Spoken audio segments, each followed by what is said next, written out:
माननीय एस अम्बेडकर जी और विशाखा बुद्ध विहार। और इस प्रकार से मैं दिखाऊंगा। थोड़ी सूरज ढल चुका है, कुछ देर पहले मैंने दृश्य दिखाए थे और अब मैं फिर से दिखा रहा हूं आपको। और परसों फिर एक खास कार्यक्रम का आयोजन कर रहे हैं।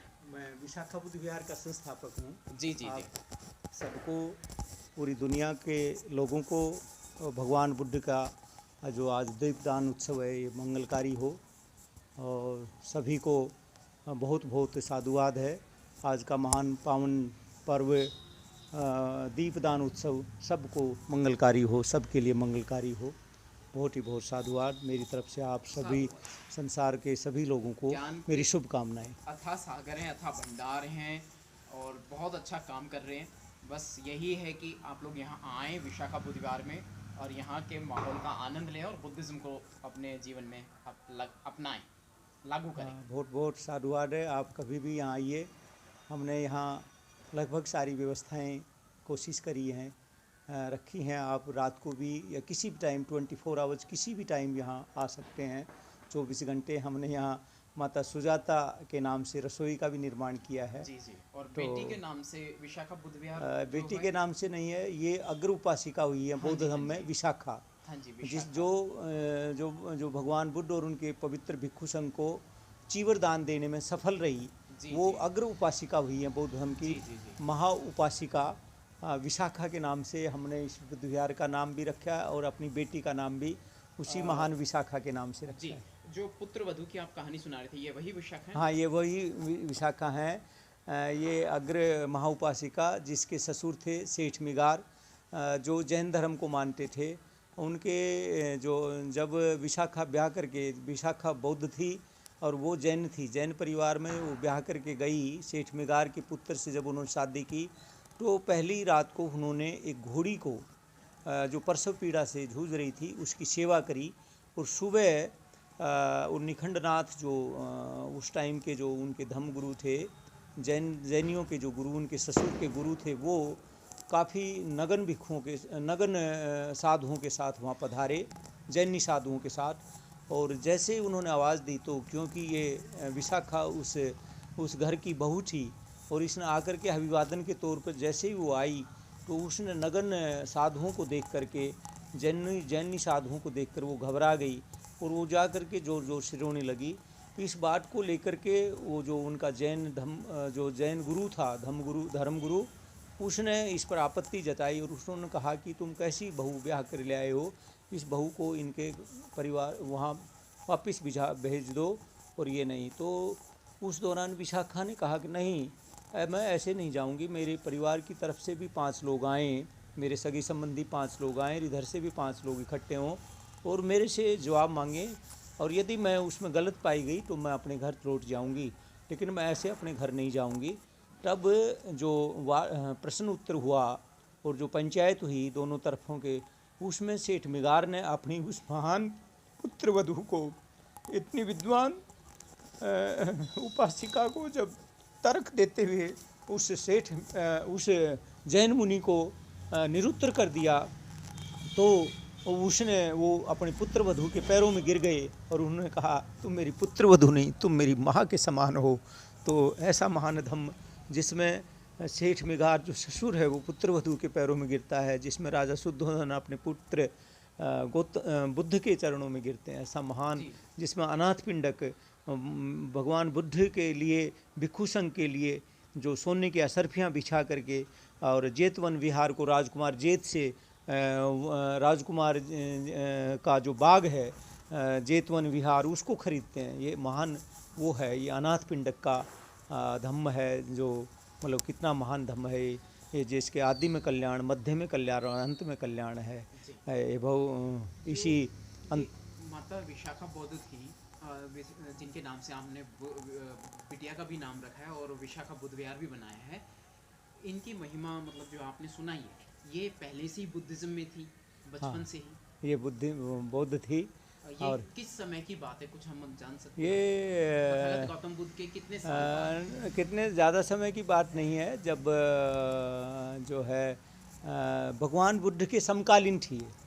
ये भगवान बुद्ध के समकालीन थी, भगवान बुद्ध के समय थी। भगवान इससे पहले मैं आपको एक बहुत बड़ी बात बता दूं 1-2 मिनट में ही, जी कि भिक्षु लोग जो चिथड़े पड़े होते थे, जी जी जो चिथड़े पड़े होते थे कपड़ों के, जिनको लोग फेंक देते थे, कुर्डियों से उठा करके बुन करके उन चिथड़ों को सी करके अपने तन ढकने के लिए कपड़ा बनाते थे, जिसको चीवर कहा जाता था। तो एक दिन जब विशाखा उस भिक्षु संघ को निमंत्रण करने गई भिक्षु निवास पर, तो उन्होंने भिक्षुओं को ठीक अवस्था में ना देख करके उनका मन बड़ा, अगर धम्मगुरुओं का ये हाल है, तो उन्होंने भगवान बुद्ध से वचन मांगे और भगवान बुद्ध को मना लिया, और उसके बाद ये चीवरदान की महान परंपरा शुरू हुई। ये उस अग्र उपासिका की देन है कि भिक्षुओं को वो चीवरदान होने लगे और भिक्षु सही ढंग से रहने लगे, अन्यथा वो अपना तन ढकने के लिए चिथड़ों को सी करके तन ढकते थे। ये महान अग्र उपासिका थी। मैं भी उनको याद करके आज मैं भी बड़ा गौरवान्वित महसूस करती हूँ, कितनी महान थी वो माँ उपासिका विशाखा, और इसलिए उस महान नारी के नाम से बहुत खास और महत्वपूर्ण जानकारी मिली है विशाखा बुद्ध विहार के संस्थापक माननीय एस.एस. अम्बेडकर जी।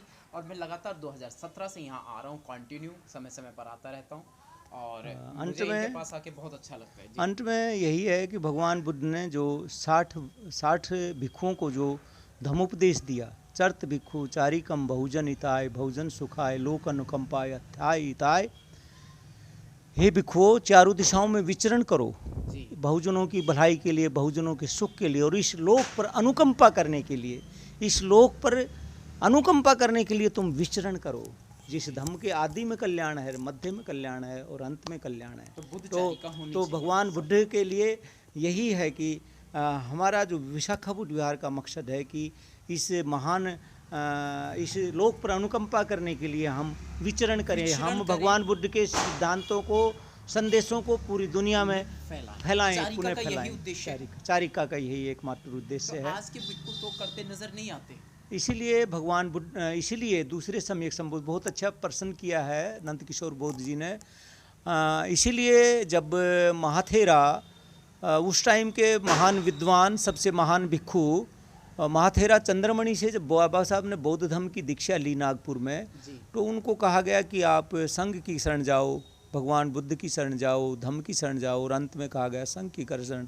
तो उन्होंने कहा नहीं, वर्तमान भिक्षु संघ की शरण में नहीं जाऊंगा, वर्तमान भिक्षु संघ शरण जाने की योग्य नहीं है। तो उस समय के विद्वान भिक्षु ने उस महान धम्म की गरिमा को संभालते हुए, उस महान धम्म की ग्लानि को बचाते हुए कहा कि मैं विद्वान डॉक्टर अंबेडकर, मैं उस भिक्षु संघ की बात नहीं कर रहा, मैं उस भिक्षु संघ की बात कर रहा हूँ, मैं वर्तमान भिक्षु संघ की बात नहीं कर रहा, मैं उस भिक्षु संघ की बात कर रहा हूँ जिनको सर्वप्रथम भगवान बुद्ध ने सारनाथ में उपदेश दिया। इसलिए फिर प्रसन्न होकर के डॉक्टर अंबेडकर ने कहा संघं शरणं गच्छामि। परंतु फिर भी जो नंदकिशोर बौद्ध ने कि वर्तमान में भी, हम वर्तमान परिप्रेक्ष्य में भी देख रहे हैं कि भिक्षु लोग बिहारों में निवास कर रहे हैं या सुख भोग रहे हैं। तो उस वजह से दूसरे सम्यक संबुद्ध डॉक्टर अंबेडकर ने आह्वान किया था कि धम्मोपदेष्टाओं का नया संघ बनाया जाए। मेरे जो धम्मगुरु हैं प्रोफेसर हरिश्चंद्र बौद्ध, उसने किताब लिखी है धम्मोपदेष्टाओं का नया संघ। तो बाबा साहब ने पूरी रूपरेखा, दूसरे सम्यक संबुद्ध ने पूरी रूपरेखा तैयार कर दी थी, और बेंगलोर में इसका हेडक्वार्टर होना था कि ईसाई मिशनरी की तर्ज पर, ईसाई मिशनरियों की तर्ज पर हमने धम्म उपदेष्टाओं का एक नया संघ बनाना चाहिए, और वो इस बौद्ध धर्म का प्रचार प्रसार करे, सफ़ेद वस्त्रधारी और धम्म उपदेष्टाओं का एक नया संघ। तो मैंने एक शुरुआत सी की है उस बाबा साहब का जो दूसरे सम्यक संबुद्ध का जो सपना था धम्म उपदेष्टाओं का नया संघ।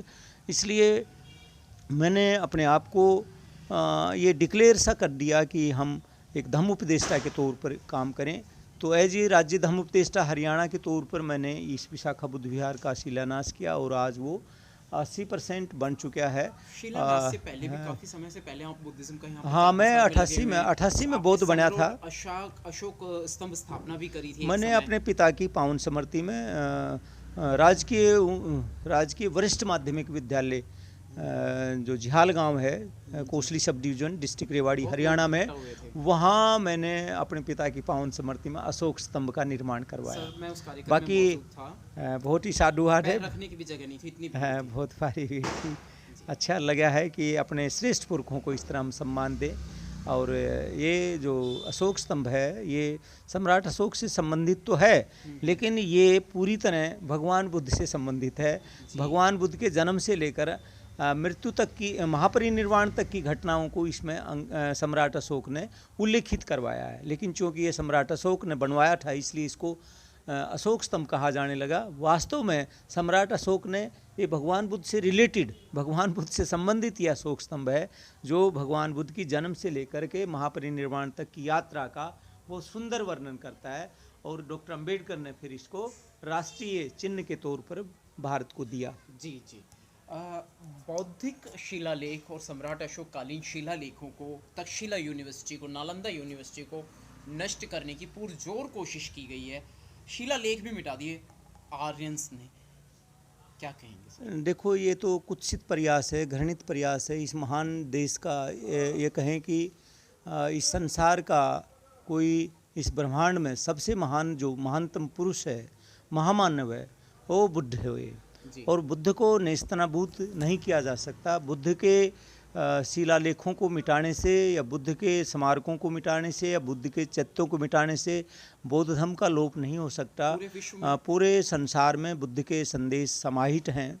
बुद्ध की विशालतम प्रतिमाओं को अफ़गानिस्तान में पूरे पहाड़ को बुद्ध, जो जालिम लोग, ये जो इस तरह के दुष्ट लोग हैं, वो सीखें कि जिन लोगों ने बुद्ध की प्रतिमाओं का निर्माण किया वो कितने महान उनके फॉलोवर थे, कितना मुश्किल था। आप अजंता और एलोरा की गुफाएं देखिए, आप हैरान हो जाएंगे। पत्थर कैसे पहाड़ को काट करके बुद्ध को वहाँ प्रदर्शित किया गया है। बुद्ध को प्रत्येक गुफाएं बड़ी बड़ी हैं और मैंने खुद अजंता एलोरा की गुफाओं का भ्रमण किया है।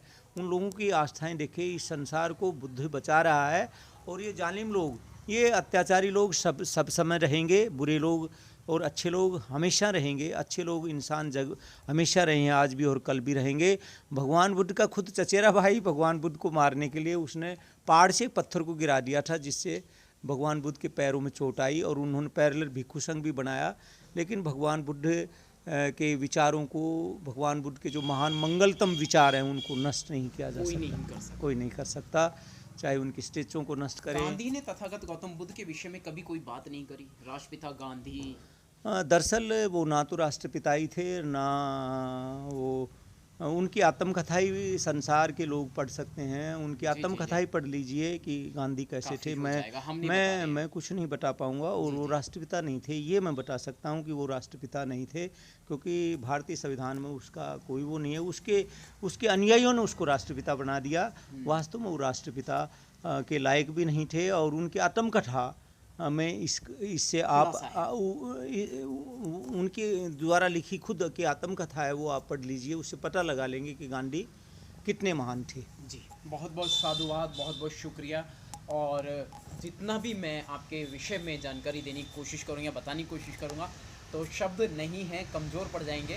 और इतना मतलब महानतम कार्य हमारे माननीय एस.एस. अम्बेडकर जी लगातार कर रहे हैं और आगे भी पूरा जीवन कह रहे हैं मैं बुद्धिज़्म में ही लगाऊंगा लोक कल्याण के लिए। लोक कल्याण में अपना शेष जीवन बौद्ध धर्म के प्रचार प्रसार में ही लगाऊंगा, क्योंकि दूसरे सम्यक संबुद्ध डॉक्टर अंबेडकर का कहना है बौद्ध धर्म का प्रचार प्रसार ही मानव की सबसे बड़ी सेवा है। एक तरीके से आप चारिका ही कर रहे हैं।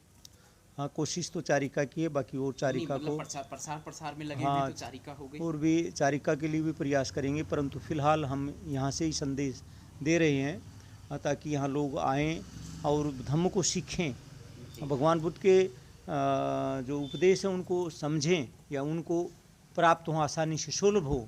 इसलिए मैंने यहाँ दोनों रैकों में बहुत सारी किताबें यहाँ रखी हैं। जी जी, बहुत सारी किताबें यहाँ भी रखी हैं, यहाँ रखी हैं। जी, प्रमाण के तौर पर बहुत सारी किताबों का यहाँ हमने रखा है। यहाँ पूरी तरह पढ़ सकते हैं, बैठकर या ले जा सकते हैं, एक डायरी में नोट करके उसको पढ़ने के लिए ले जा सकते हैं। तो सारी प्रमाण सहित यहाँ सारी चीज़ें बौद्ध धर्म को समझने के लिए सारी चीज़ें रखी हैं। कोई भी बुद्ध विहार में 24 घंटे कोई कभी भी आ सकता है। हमारी तरफ से उन सबको यहाँ निमंत्रण है, 24 घंटे कभी भी आप आइए, रुक सकते हैं। यहाँ ठहरने की पूरी व्यवस्था है। यहाँ रसोई का माता सुजाता के नाम से सम्यक जीवन सम्यक भोजन गौतम ने ये जान लिया, देख सुजाता हुई प्रभावित। उन्हें खीर का दान दिया। जिस खीर को खाकर, जिस महान माता के हाथ से खीर को खा करके सम्यक संबुद्ध को संबोधि प्राप्त हुई सिद्धार्थ गौतम को, उस महान माता सुजाता के नाम से हमने रसोई का भी यहाँ निर्माण कर दिया है। कोई भी मनुष्य यहाँ आकर के सारा हमने सब चीज़ों की व्यवस्था करी है। स्नान घर है, वाशरूम है, जी जी, और भिक्खू रेजिडेंस है, किचन है, तमाम तरीके की व्यवस्था कर रखी है। देखिए जलपान, वॉश बेसिन और ग्रीनरी, हर तरह के पौधे का इन्होंने कई बार महत्व समझाया है। मैंने कई बार आपको वीडियो फुटेज में दिखाया है जय भीम संसार यूट्यूब चैनल पर। बोधि वृक्ष लगे हैं। इधर आम का जहाँ प्रथम उपदेश दिया तो आम का वृक्ष लगाया है। ये बड़ का जहाँ डॉक्टर अम्बेडकर ने संकल्प लिया और जहाँ ज्ञान पाया, ये बोधि वृक्ष दोनों लगाए हैं। जी, तो ये सब मैंने एक प्रयास किया है। चलिए सर, बहुत बहुत साधुवाद।